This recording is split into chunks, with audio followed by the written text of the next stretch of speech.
بقول لكم ايه؟ ما تيجي كده نعمل حاجه حلوه سهله وسريعه ما تاخدش مننا وقت كتير وطلعت ترند كده على التيك توك، وبصراحه لما جربتها عجبتني قوي، فقلت اعملها معاكم علشان خاطر تجربوها انتوا كمان.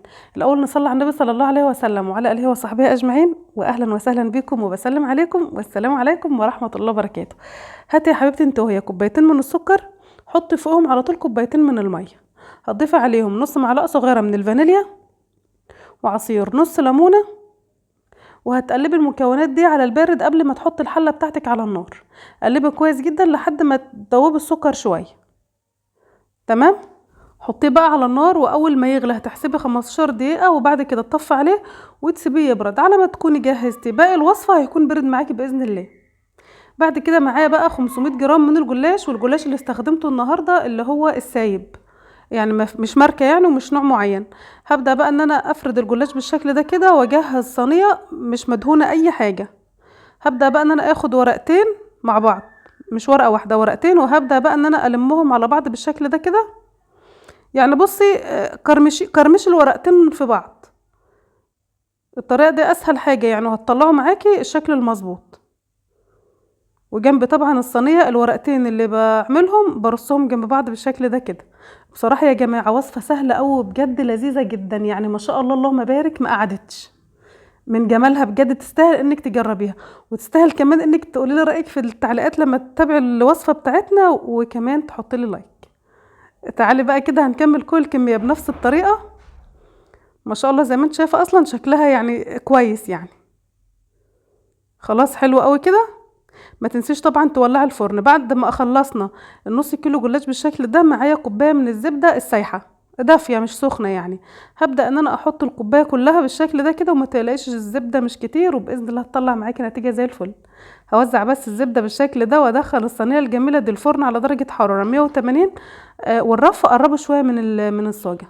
بعد 20 دقيقة او حسب بقى الفرن بتاعك، كان ما شاء الله خرج معانا بالشكل ده، اخد لون خفيف، وما شاء الله ريحته بدأت تظهر كده، وريحة الزبدة تحفة قوي.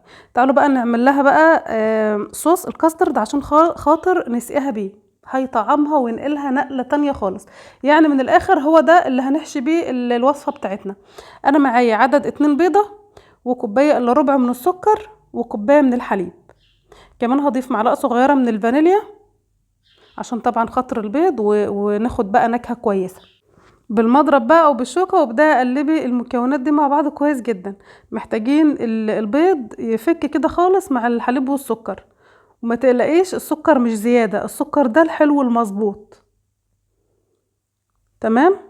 خلاص لو محتاجة انك تصفي الخليط بتاعك صفيه، بس بصراحة انا شايفة ان هو هيكون كويس جدا، خاصة ان هو هيستوي جوه الجلاش فمش هيبان قوي يعني. خلاص نجيب بقى صينية الجلاش الجميلة بتاعتنا، ونبدأ نسقيها بكل كمية البيض والحليب والسكر. تمام كده. حلو قوي. رجعيها برضو الفرن على درجة حرارة 180 مكانها بالظبط، وسيبيها من 25 ل 30 دقيقة على حسب بقى ما تستوي وتتحمر معاكي. شوفي بقى الجمال. وزعي بس كده السائل ده كده على الصينية، وارجعي دخليها الفرن على طول. بصوا بقى، بعد اخدت معايا بالظبط 25 دقيقة، بصوا بقى اللون بتاعها عامل ازاي، حاجة كده تحفة. هتشوفيها هتقولي بقى ايه دي محجرة ومش هتطرى ناشفة قوي، لكن مجرد ما تسقيها الشربات بتاعها، بيقولوا لكم حطوا لايك، مجرد ما تسقيها الشربات بتاعها، وانا سقيتها كل الكمية اللي جهزتها معاكم، وتستني بقى عليها ان هي تشربه. طبعا هتبرد تماما وتتشرب بقى كمية السيرب او الشربات بتاعها ده، هتكون ممتازة. حلاوتها بقى في قرمشتها من بره وطراوتها من جوه، يعني من الاخر حاجه والله بجد تفتح النفس يا جماعه. بعد ما سبتها بقى شربت الشربات وبردت تماما، نقطعها. بصوا بقى الجمال. قطعي بقى على حسب ما بتحبي، والقطعه برضو حسب ما انت عايزه.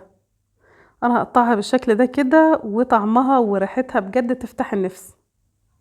تعالوا بقى كده ناخد قطعه مع بعض ونشوف اخبارها ايه من جوه، تستاهل ان انتوا تجربوها ولا لا.